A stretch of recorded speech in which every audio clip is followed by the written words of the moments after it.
ಬುದ್ಧಿ, ಅನ್ಯಾಯವಾಗಿ ನಮ್ಮ ಅಣ್ಣನ ಮಗ ಸತ್ಯನ ಸಿಕ್ಕಾಕ್ಸಿ ಶಿಕ್ಷೆ ಕೊಡಿಸ್ಬಿಟ್ರು ಬುದ್ಧಿ. ಅದು ನಿನಗೆ ಗೊತ್ತು ಸಿದ್ಲಿಂಗ. ಆದರೆ ಕೋರ್ಟ್ ಸಾಕ್ಷಿ ಕೇಳುತ್ತಲ್ಲ, ಅವನ ವಿರುದ್ಧ ಬಲವಾದ ಸಾಕ್ಷಿ ಇತ್ತು, ಶಿಕ್ಷೆ ಆಯಿತು. ಆದರೆ ಜೀವಾವಧಿ ಶಿಕ್ಷೆ ಅನ್ನೋದು ಗಲ್ಲು ಶಿಕ್ಷೆಗಿಂತದು. ಇಡೀ ಜೀವನ ಪೂರ್ತಿ 4 ಗೋಡೆಗಳ ಮಧ್ಯೆ ಕಳೆಯೋದಿದೆಯಲ್ಲ, ಅದು ಈ ಚಿಕ್ಕ ವಯಸ್ಸಿನಲ್ಲಿ. ಇಂಥ ಶಿಕ್ಷೆ ನನ್ನ ಶತ್ರುಗೂ ಬರಬಾರದು ಸಿದ್ಲಿ. ನೀವು ಹೇಳೋದು ನಿಜ ಬುದ್ಧಿ, ಆದರೆ ನಮ್ಮಂಥ ಬಡವರಿಗೆ ಯಾರು ನ್ಯಾಯ ಕೊಡಿಸ್ತಾರೆ ಬುದ್ಧಿ? ಸಮಾಧಾನ ಮಾಡ್ಕೋ ಸಿದ್ಲಿ.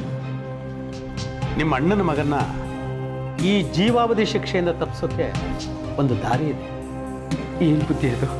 ಅವನ ನಡತೆ ಬಗ್ಗೆ ನಾನು ಒಂದು ಒಳ್ಳೆ ಅಭಿಪ್ರಾಯ ಕೊಟ್ಟರೆ ಕೋರ್ಟ್ ಅವನನ್ನು ಬಿಡುಗಡೆ ಮಾಡಬಹುದು.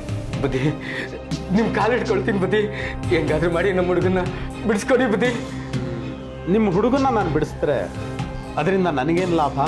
ಬುದ್ಧಿ, ನೀವು ಲಾಭದ ಬಗ್ಗೆ ಮಾತನಾಡ್ತಾ ಇದ್ದೀರಾ? ಚಚೆ, ತಪ್ಪು ತಿಳ್ಕೊಬೇಡ ಸಿದ್ಲಿಂಗು. ನನಗೆ ನಿನ್ನ ದುಡ್ಡು ಬೇಕಾಗಿಲ್ಲ, ನಿನ್ನಿಂದ ನನಗೊಂದು ಕೆಲಸ ಆಗಬೇಕು. ನನ್ನ ಪ್ರಾಣನಾದರೂ ಕೊಡ್ತೀನಿ ಬುದ್ಧಿ. ನನಗೆ ನಿನ್ನ ಪ್ರಾಣ ಬೇಕಿಲ್ಲ ಸಿದ್ಲಿಂಗು, ನಿನ್ನ ಪ್ರಾಣ ಸ್ನೇಹಿತರ ವಿವರ ಬೇಕು. ಅದೇ ಡಕಾಯಿತಿ ಕೇಸ್ನಲ್ಲಿ ಈ ಜೈಲಿನಲ್ಲಿ ಇದ್ರಲ್ಲ, ಹಾವು ಗ್ಯಾಂಗ್ನವರು, ನಿನ್ನ ಜೊತೆ ನಿನ್ನ ಸೆಲ್ನಲ್ಲಿದ್ರಲ್ಲ ಅವರು. ಹೌದು ಬುದ್ಧಿ. ಅವರೆಲ್ಲ ಈಗ ಎಲ್ಲಿದ್ದಾರೆ, ಏನು ಮಾಡ್ತಿದ್ದಾರೆ ಅನ್ನೋದು ನನಗೆ ಗೊತ್ತಾಗ್ಬೇಕು.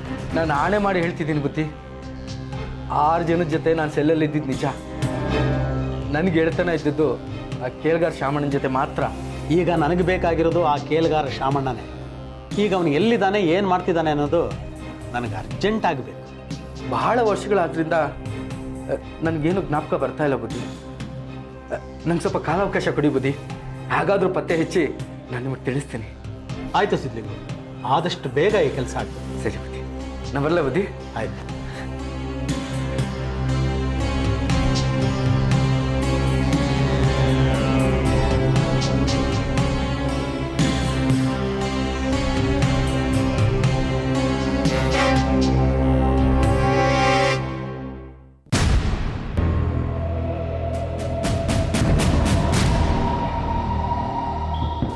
ರೀ, ಮೊದಲೇ ಇಲ್ಲಿ 3 ಜನ ಇದ್ರು, ಈಗ ಇನ್ನೊಬ್ಬ ಬಂದು ಸೇರ್ಕೊಂಡಿದ್ದಾನೆ. ಇನ್ನೂ ಎಷ್ಟು ಜನ ಬರ್ತಾರೋ ಏನೋ.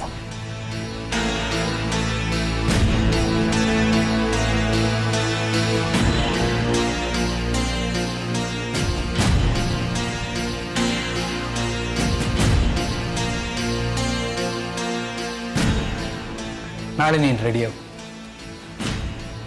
ರೆಡಿಯಾಗು? ಅದನ್ನೆಲ್ಲ ಕೇಳಬೇಡ. ಒಂದು ಕಡೆಗೆ ಹೋಗ್ಬೇಕು. ವಾಪಸ್ ಬರೋದಕ್ಕೆ ಒಂದಿನ ಆಗುತ್ತೆ. ಒಂದು ಜೊತೆ ಬಟ್ಟೆ ರೆಡಿ ಮಾಡ್ಕೊ. ನಾನು ಯಾಕೆ ಹೋಗ್ಬೇಕು? ಇದ್ದಿರಲ್ಲ 3 ಜನ, ನೀವೇ ಯಾರಾದರೂ ಹೋಗಿ. ಜಾಸ್ತಿ ಮಾತಾಡ್ಬೇಡ, ಹೇಳಿದಷ್ಟು ಮಾಡು.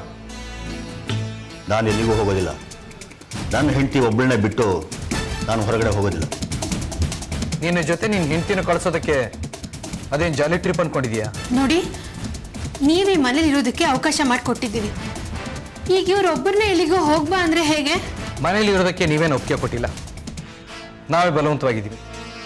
ಹೋಗ್ಲಿ ಬಿಡಿ, ಅದ್ರ ಬಗ್ಗೆ ಯಾಕೆ ಡಿಸ್ಕಷನ್? ನೀನು ಹೋಗಲೇಬೇಕು, ಹೋಗ್ತೀಯ ಅಷ್ಟೇ. ನಾಳೆ ಕಾರ್ ರೆಡಿ ಇರುತ್ತೆ, ತಗೊಂಡು ಹೋಗು. ಎಲ್ಲಿಗೆ ಹೋಗಬೇಕು, ಏನು ಮಾಡಬೇಕು ಅಂತ ಆಮೇಲೆ ನಾನು ಹೇಳ್ತೀನಿ. ಅಕಸ್ಮಾತ್ ರಸ್ತೆಯಲ್ಲಿ ಒಬ್ಬನೇ ಇದ್ದೀನಿ ಅಂತ ಪೊಲೀಸರಿಗೆ ಫೋನ್ ಮಾಡೋದಾಗಲಿ ಇನ್ಫಾರ್ಮ್ ಮಾಡೋದಾಗಲಿ ಮಾಡಿದರೆ 5 ನಿಮಿಷದಲ್ಲಿ ನಮ್ಗೆ ಗೊತ್ತಾಗುತ್ತೆ. ಆಮೇಲೆ ನಿನ್ನ ಕತೆ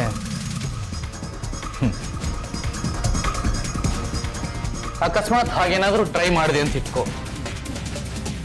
ನೀನು ವಾಪಸ್ ಮನೆಗೆ ಬರೋದ್ರಲ್ಲಿ ನಾವಿರಲ್ಲ, ಜೊತೆಗೆ ನೀನು ಮುದ್ದಾದ ಹೆಂಡತಿ ಕೂಡ ಇರಲ್ಲ. ಸುಲ್ತಾನ್,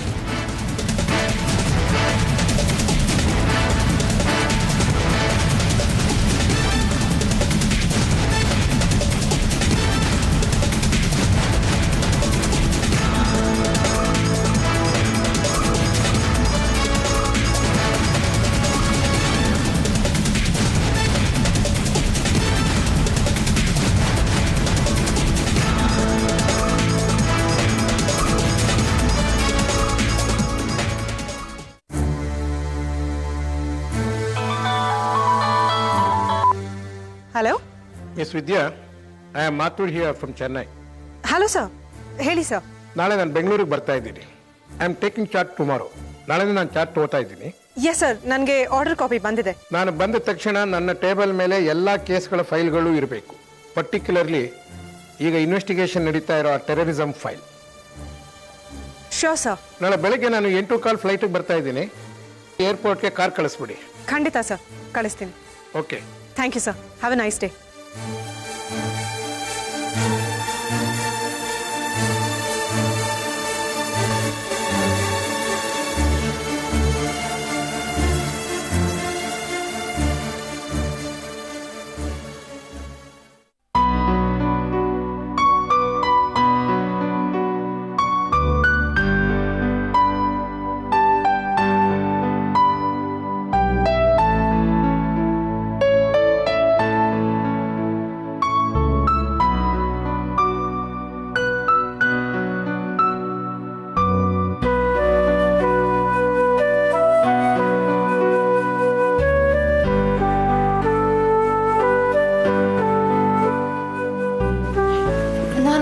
ಇವ್ರ ಜೊತೆ ಇರೋದಕ್ಕೆ ಭಯ ಆಗುತ್ತೆ.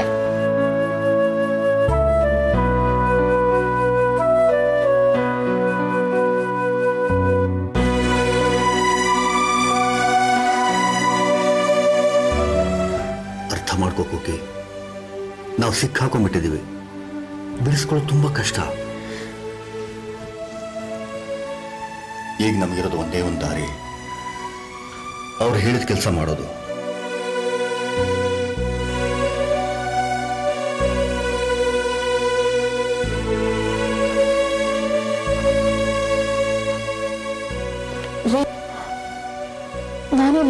ಬರ್ತೀನಿ.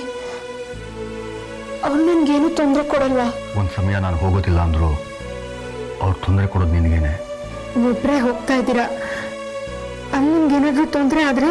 ಅಂಥದ್ದೇನೂ ಆಗೋದಿಲ್ಲ ಅಂತ ಹೇಳಿದ್ನಲ್ಲ ಕೋಕಿ. ಅವ್ರಿಗೆ ಏನೋ ಮುಖ್ಯವಾದ ಕೆಲಸ ಆಗಬೇಕಾಗಿದೆ, ಅವ್ರು ಹೊರಗಡೆ ಹೋಗೋಕ್ಕಾಗ್ತಿಲ್ಲ, ಅದಕ್ಕೆ ನನ್ನನ್ನು ಕಳಿಸ್ತಾ ಇದ್ದಾರೆ. ನಾನು ಸೇಫಾಗಿ ಹೋಗಿ ಬರೋದಕ್ಕೆ ವ್ಯವಸ್ಥೆ ಮಾಡಿರ್ತಾರೆ. ನೀನೇನು ಭಯ ಪಟ್ಕೋಬೇಡ. ಆದ್ರೂ ಏನೂ ಆಗೋದಿಲ್ಲ ಅಂತ ಹೇಳಿದ್ನಲ್ಲ, ಅಟ್ಲೀಸ್ಟ್ ಅವ್ರು ಹೇಳಿದ ಕೆಲಸ ಮಾಡಿಕೊಟ್ರೆ ಅವ್ರು ನಿನಗೆ ತೊಂದರೆ ಕೊಡೋದು ತಪ್ಪತ್ತೆ. ನಾವ್ ಏನ್ ಕರ್ಮ ಮಾಡಿದ್ವು, ಈ ರೀತಿ ಕಷ್ಟ ಅನುಭವಿಸ್ತಾ ಇದ್ದೀವಿ.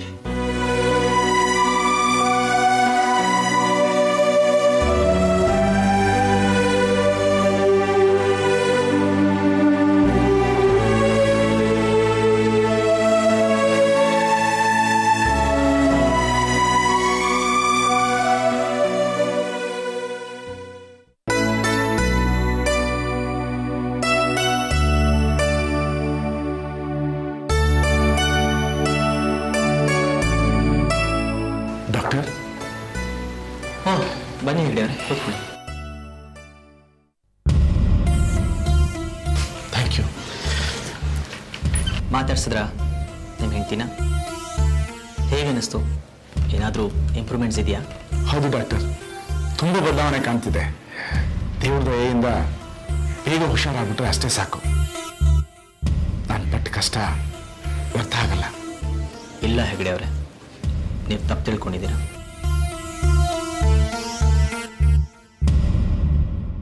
ತಪ್ಪ ದೀಪ ಯಾವಾಗ ಜೋರಾಗಿ ಉರಿಯುತ್ತೆ ಗೊತ್ತಾ? ಅಂದ್ರೆ ನನ್ಗೆ ಅರ್ಥ ಆಗಲಿಲ್ಲ. ನೀವು ಅಂದ್ಕೊಂಡಿರ್ಬೋದು ನಾವು ಕೊಡ್ತಾ ಇರೋ ಟ್ರೀಟ್ಮೆಂಟು ನಿಮ್ಮ ಹೆಂಡತಿ ಮೇಲೆ ಪರಿಣಾಮ ಬೀರ್ತಾ ಇದೆ, ಅವ್ರು ಹುಷಾರಾಗ್ತಾ ಇದ್ದಾರೆ ಅಂತ. ಇಲ್ಲ ಡಾಕ್ಟರ್, ಅವಳ ಮೊದಲ ಸ್ಥಿತಿಗೂ ಇವತ್ತಿರೋ ಸ್ಥಿತಿಗೂ ತುಂಬಾ ವ್ಯತ್ಯಾಸ ಕಾಣಿಸ್ತಿದೆಯಲ್ಲ. ನೀವು ಹಾಗೆ ಅಂದ್ಕೊಂಡಿರ್ಬಹುದು, ಆದರೆ ಸತ್ಯನೇ ಬೇರೆ. ನಾವು ಕೊಡ್ತಾ ಇರೋ ಇಂಜೆಕ್ಷನು ಅವ್ರ ಮೇಲೆ ಪರಿಣಾಮ ಬೀರ್ತಾ ಇಲ್ಲ. ಡಾಕ್ಟರ್, ನೀವೇನು ಹೇಳ್ತಾ ಇದ್ದೀರಾ? ನಿಮ್ಮ ಹೆಂಡತಿ ಯಾವುದೇ ಚಿಕಿತ್ಸೆಗೂ ಸ್ಪಂದಿಸ್ತಾ ಇಲ್ಲ. ಅವ್ರ ದೇಹ ಮೆಡಿಸಿನ್ಸ್ಗೆ ರಿಯಾಕ್ಟ್ ಮಾಡೋ ಶಕ್ತಿನೇ ಕಳ್ಕೊಂಡ್ಬಿಟ್ಟಿದೆ. ಮತ್ತೆ ನನ್ನ ಜೊತೆ ಚೆನ್ನಾಗಿ ಮಾತಾಡ್ತಾ ಇದ್ಲು.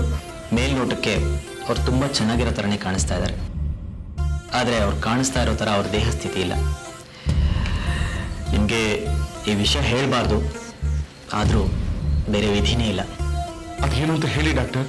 ನಿಮ್ಗೆ ಈ ವಿಷಯ ಸಡನ್ನಾಗಿ ಗೊತ್ತಾಗೋಕ್ಕಿಂತ ಮುಂಚೆನೇ ಗೊತ್ತಿದ್ರೆ ಮೆಂಟಲಿ ಪ್ರಿಪೇರ್ ಆಗಿರ್ಬೋದು ಅಂತ ನಾನು ಮೆಡಿಕಲ್ ಎಥಿಕ್ಸ್ ಬಿಟ್ಟು ಹೇಳ್ತಾ ಇದ್ದೀನಿ.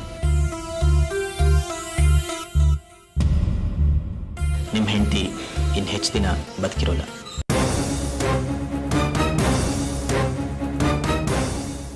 ನೀವು ನಿಮ್ಮ ಹೆಂಡತಿ ಮೇಲೆ ಇಟ್ಟಿರೋ ಪ್ರೀತಿ, ಅವ್ರನ್ನ ಉಳಿಸ್ಕೊಳಕ್ ಮಾಡ್ತಿರೋ ಪ್ರಯತ್ನ ಆ ದೇವ್ರಿಗೆ ಗೊತ್ತಾಗಬೇಕಷ್ಟೆ. ಸರಿ ಡಾಕ್ಟರ್, ನೀವು ವೆಂಟಿಲೇಷನ್ಗೆ ವ್ಯವಸ್ಥೆ ಮಾಡಿ, ನಾನೇ ಬರ್ತೀನಿ.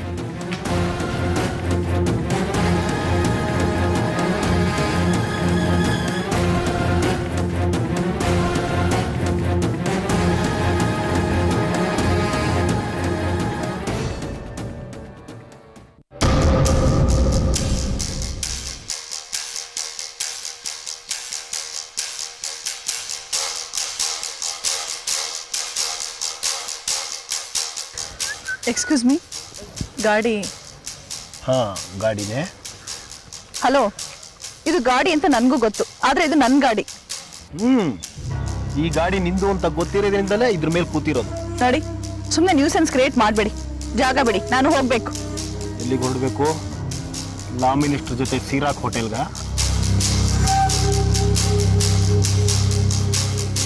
ಏ mister, it's none of your business.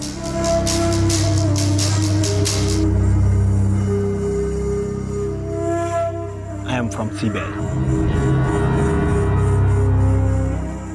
CBI? ನಾನೇನ್ ತಪ್ಪು ಮಾಡಿದೆ? ತಪ್ಪು ಇದರಲ್ಲಿದೆ, ಕೇಳಿಸ್ಕೊ.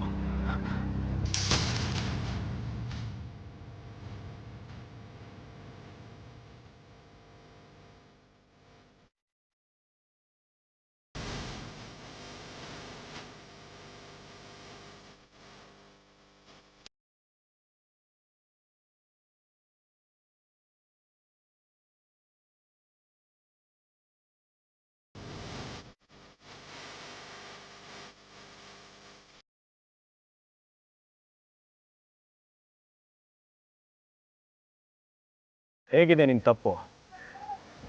ಈಗೇನು ಮಾಡಲಿ? ಲಾ ಮಿನಿಸ್ಟರ್ಗೆ ನೀನು ಬ್ಲ್ಯಾಕ್ ಮೇಲ್ ಮಾಡ್ತಾ ಇದೆಯಾ ಅಂತ ನೀನು ಅರೆಸ್ಟ್ ಮಾಡಲಾ? ಅಥವಾ ನೀನು ಲಾ ಮಿನಿಸ್ಟರ್ ಸೇರ್ ಮಾಡ್ತಾ ಇರೋದನ್ನ ಇಡೀ ದೇಶ ನೋಡೋ ಹಾಗೆ ಮಾಡಲಾ? ಯೋಚನೆ ಮಾಡು. ನೀವೇನಾದರೂ ಮಾಡ್ಕೊಳ್ಳಿ, ನಾನು ಹೆದರೋಲ್ಲ ಅಂತ ಹೇಳ್ತೀಯೋ ಅಥವಾ ನೀವು ಹೇಳ್ದಂಗೆ ಕೇಳ್ತೀನಿ ಅಂತ ಹೇಳ್ತೀಯೋ ನಿರ್ಧಾರ ಮಾಡು.